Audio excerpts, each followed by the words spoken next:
Welcome to another BuffZone podcast. I'm Brian Howell. Pleased to be joined by Pat Rooney as always. And Pat, how you doing? Doing well, Brian. Busy weekend for you last weekend, but It- but good to see you. Hope you're hanging in there.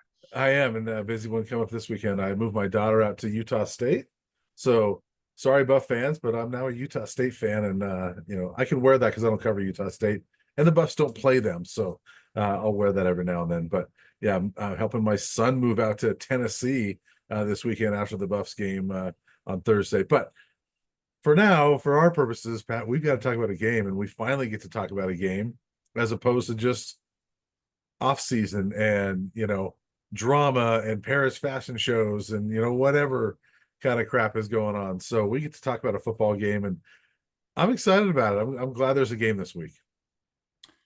Yeah, me too. Just a couple days away as we're speaking now, and want to get your thoughts on just you've obviously I've been around quite a bit in the preseason. You obviously are around the team more. Want to ask just, I mean, how do you think this thing's going to shake out this year? I did a prediction column like I do every year for our preview section. Be happy to talk about that. I said 6-6, and you can ask me about that. But what are you thinking as we get set to get things going with North Dakota State here in a couple days? Well, you and I are more closely aligned in our predictions than I think we ever have been. I think, a lot of times, we're 3-4 games off of each other, what we think it's going to be. And, I think they're going to be a little bit better than 6-6, but I've got them 7-5. And I waver between 7-5, 8-4. And I'll go with 7-5, but I do think there's the potential to be even better than that. And it would not shock me if they're in contention for the Big 12 title in November, if things go well. So, but I think to me, the floor is 6-6.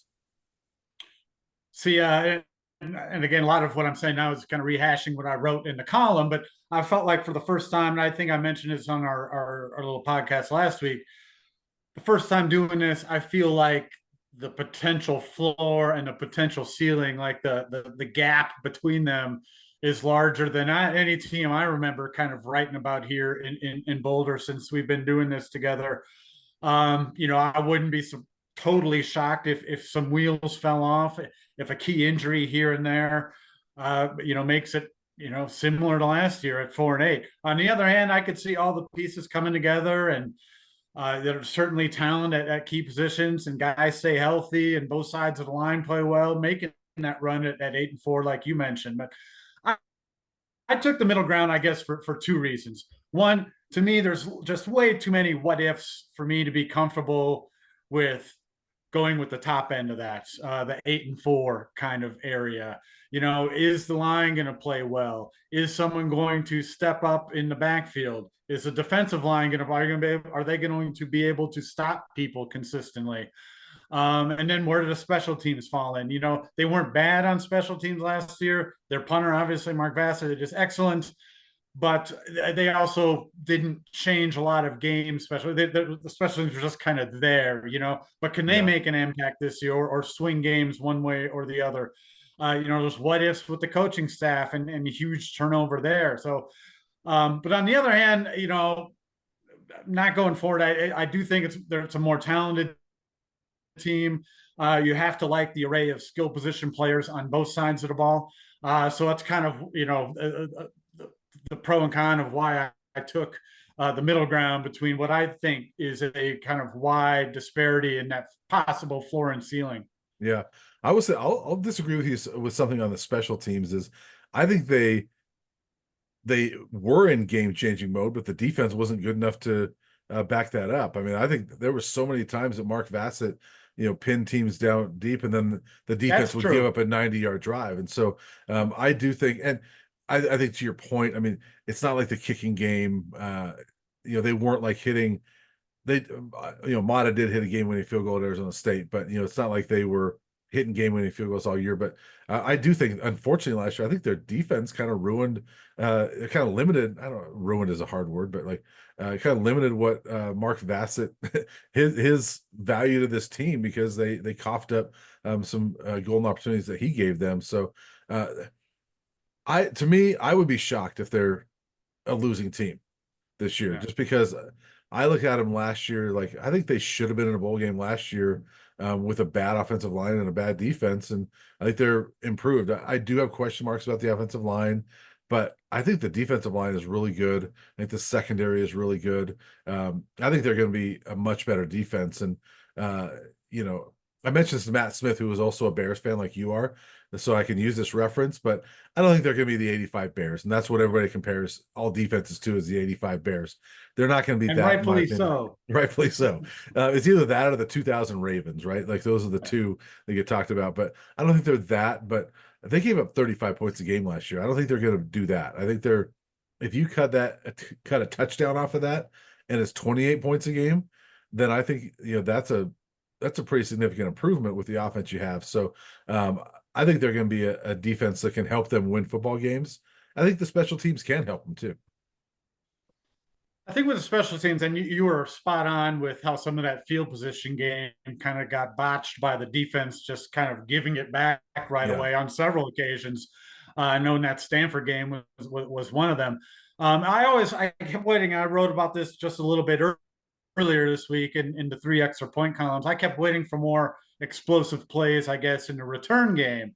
I felt Right. like, and it's the same case this year. I feel like that, you have all these athletes. We keep hearing about the depth in the running back room and the depth at receiver. And, not all those guys are going to play every down on offense, but boy, you'd think you'd be able to have some explosive returns, and plus you're being coached by one of the game's all-time great kick returners. But obviously you mentioned the Arizona State game and Mata's winning field goal.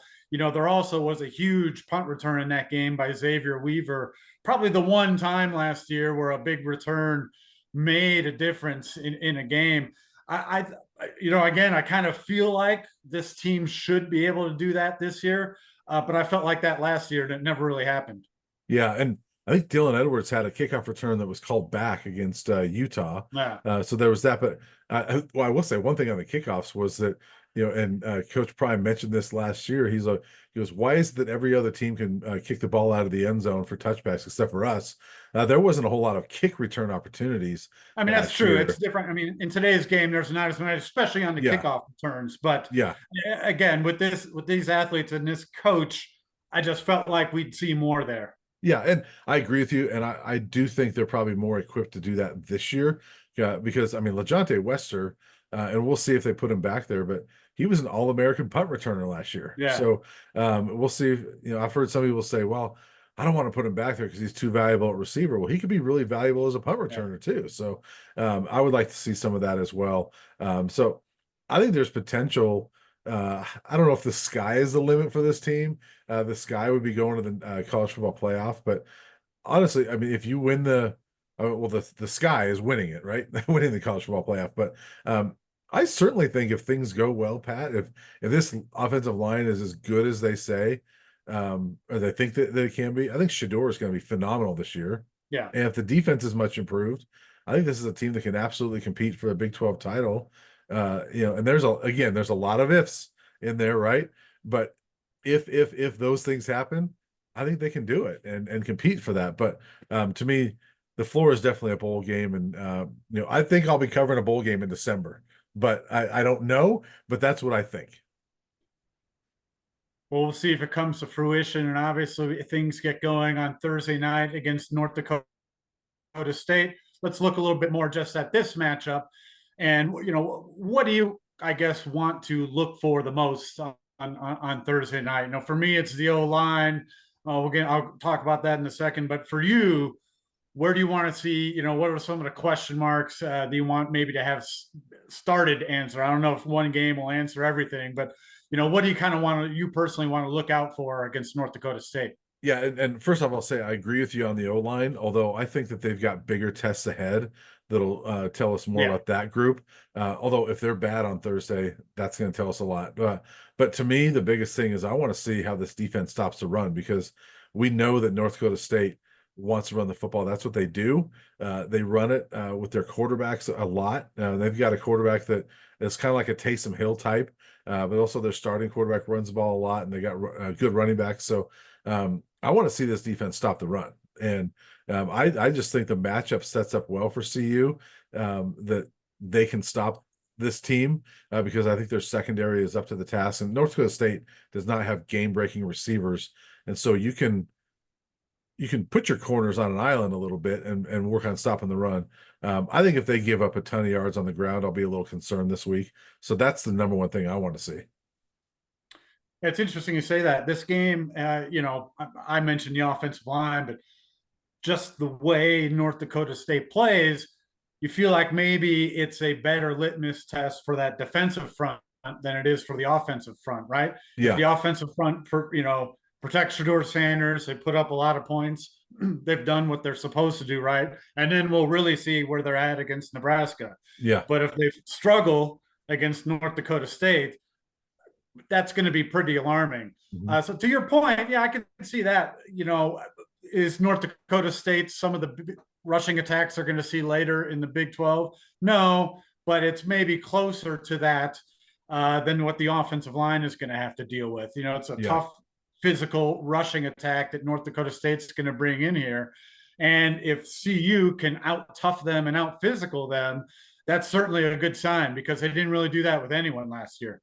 Yeah, and honestly, I do think the offensive line is a good test for them in the regard of like if they look good and they're giving Shador a clean pocket all night, I think that's a very encouraging sign, and it's got to be a huge confidence builder for that group. And it's not like North Dakota State can't rush the passer, but I think we're going to see much bigger tests down the line. I mean, let's not forget last year, even though CU blew out Nebraska, Nebraska sacked Shador 8 times. So, they can get after him. And so there's a bigger test coming next week. But if the offensive line looks good, I think it'll be encouraging. And that game was still pretty close going into the fourth quarter, or well into the second half. Mhm. So obviously, CU was able to blow it open late. Yeah, there was obviously no FCS team on the schedule last year, but neither line for the Buffs really can say that they won the battle of the trenches week in, week out last year. I Right. think if you get that under your belts right out of the gate this year, obviously that's a big question mark on both sides of the ball, right? And Yeah. if you begin to answer those, as you said, there's going to be bigger tests for both sides. But if you falter against this team, then and I think some of those what ifs and those concerns really, maybe become a little more ulcer like in the stomach if you, Yeah. can't protect Shador against his team, or if you get gashed on the ground on the other side of the ball. Yeah. And, honestly, we're talking about there will be tougher tests, but I don't think North Dakota State's going to be their easiest test in the trenches either. I think that's what North Dakota State's known for is their toughness in the trenches. And they produce NFL linemen almost every year, right? And so I think North Dakota State is, I don't know about middle of the pack, but I mean, they're going to be tougher in the trenches than some of the teams CU is going to face later this year. So I think it is a good test. And I agree with you. If CU can win that physical battle, I think you got to feel really good about it because off the top of my head, I'm not sure what physical battles they won last year. Yeah, yeah. Well, it's going to be interesting. And as we said in the outset, very glad to kind of get things going here on Thursday night. Got a score prediction? What are you thinking? Yeah, I I've been saying I've said it a couple times on a radio thing in North Dakota and another thing I did earlier this week. I went 34-24 Buffs. I'm starting to lean towards that might be a little too close. I've been going 34-24 because of my respect for North Dakota State and the program they have. And that they traditionally just play these games tough. But the reality is they haven't played a lot of FBS teams in the last 7-8 years. And one of the North Dakota State writers I've been kind of messaging back and forth with, he said they got the depth chart the other day. He goes, this is probably the weakest 2 DPC in North Dakota State in a long time, that they're just not what they have been in recent years. And they're also their star safety, Cole Wisniewski, was an FCS All-American last year and led all of Division One, including FBS, FCS, with 8 interceptions last year. And he might be out for the year. He's not going to play on Thursday. And so if you're Shador and those receivers, you're probably going, all right, let's go. You're missing your safety over the top. And, so I think this matchup sets up pretty well for the Buffs, especially if they're much better in the areas that we think they are. And so the North Dakota State writer I talked to thinks CU is going to win by 3 touchdowns. So maybe I'm underestimating what CU can do in this game. But I think they're going to win. I think they'll win it going away. Yeah, I've been. I agree. I think North Dakota State will maybe keep it close early, or kind of come out with some nothing to lose sort of attitude and make some plays early. I think the Buffs wear them down Mhm. and pull away late. I've been kind of thinking 38-21 myself. And I'm looking for, besides kind of seeing those question marks, and I wrote about this in my prediction. I'm looking to see Shador Sanders play. I mean, I have affinity for watching quarterbacks, and I genuinely enjoyed watching him play last year until he kind of got beat up at the end. I know there's many times I kind of Yeah. turned to you in the press box, like, man, now that was one heck of a throw. And I'm looking to see more of that this year. Yeah, I'm not sure he enjoyed watching him play, watching the film of him play late last year either, because it was so painful. But yeah, I'm looking forward to it too, because honestly, regardless of what this year looks like, I think Buff fans and those of us in the media ought to savor covering guys like Shador Sanders and Travis Hunter this year, because these guys don't come around very long. I joked with on a North Dakota State podcast. I said Travis Hunter might be the best athlete at CU since Byron White back in the 1930s. So this is something that I didn't cover it back in the 30s. I know you weren't around there, Pat. So Not quite. and up to this point, I would have said Laviska Chenault's the best athlete I've covered at CU. Yeah. Travis is better, and Yeah. so this is a once in a lifetime guy. Shador Sanders, best quarterback, at CU. I know Darian Hagan, won a national title, but best passing quarterback CU's ever had. And so, if nothing else, you got to savor these moments and covering guys like this, because it's special. I enjoy covering special athletes, and I think those two especially are special guys. Yeah, and it sets up, you wonder if this team is kind of what Coach Sanders was aiming for even a year ago. Yeah. I can't imagine Travis Hunter will come back for another year. Obviously, Shador Sanders will be moving on. This is kind of it with those guys, and Yeah. can't wait to see what they kind of leave out there on the field this season.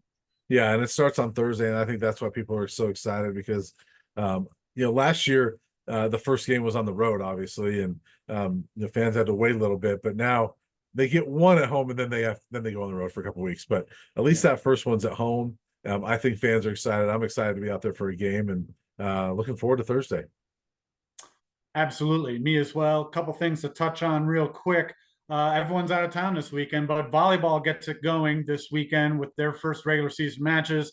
They have 3 games at the North Texas Invitational against the host North Texas beginning on Friday night. They're also going to have games against Miami, Florida, and Rutgers before the end of the weekend. Probably a good test for a young group, kind of a new look lineup that will be taking the floor for the Buffaloes this year. 9th season for Jesse Mahoney. They'll be home next week for 3 games, and you'll have a chance to see them at one of their 2 home invitationals next week. 3 games, again, 3 games in 3 days. So they'll be playing a lot of volleyball out of the gate. Probably good for this club that is going to have a lot of new players kind of stepping up into new roles. And we'll see how they get going over the weekend. Soccer is also on their first road trip of the weekend. Finished 3-1 on the opening homestand. Finished that homestand by beating Michigan on Sunday, another shutout win.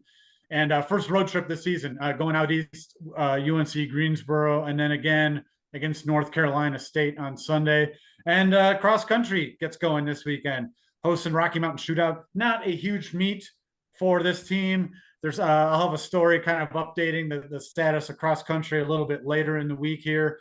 First meet under new coach Sean Carlson. As he readily admits, some of the big guns maybe aren't going to compete in this one. Give some of the younger runners a look, while especially on the men's side, they build toward the last half of the season. But for the first time in 30 years, cross country will have a meet without Mark Wetmore as the head coach, as Sean Carlson takes over. So busy weekend as usual, volleyball and soccer out of town, but obviously the big one Thursday night. And I assume I'll see you there. I assume they're going to let me sit next to you again.